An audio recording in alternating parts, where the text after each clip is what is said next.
আসসালামু আলাইকুম, welcome to টেকোসফি।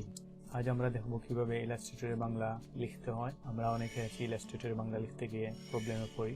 So আজকে আমি দেখাবো কিভাবে আপনারা সেটি সলভ করতে পারবেন। আমি যে সিস্টেমটি দেখাবো সেটি অ্যাভ্রো কিবোর্ড দিয়ে। সো আপনার যদি অ্যাভ্রো কিবোর্ড ইনস্টল না থাকে তাহলে অবশ্যই ইনস্টল করে নেবেন এবং সাথে বাংলা ফন্টও ইনস্টল করে নেবেন। তাহলে চলুন দেখি। এখন আমরা ইলাস্ট্রেটরে যাব, অ্যাভ্রো কিবোর্ডে বাংলা সিলেক্ট করব, লেখার চেষ্টা করি।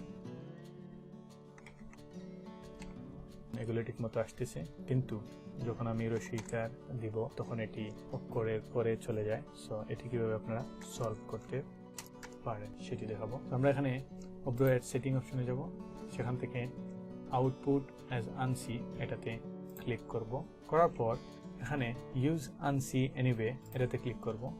এখন আমরা এখানে আমাদের ফন্টটি চেঞ্জ করব। আমার এখানে একটি ফন্ট আছে কল্পনা আনসি। আপনাদের যদি সিয়াম রূপালী আনসি থাকে তাহলে সেটি সিলেক্ট করে নেবেন, অথবা সুটোনেম যে কোনো বাংলা ফন্ট যদি আনসি লেখা থাকে শেষে তাহলে আপনারা সেটি সিলেক্ট করে নেবেন। এখন দেখি আমরা ঠিকমতো লিখতে পারি কিনা।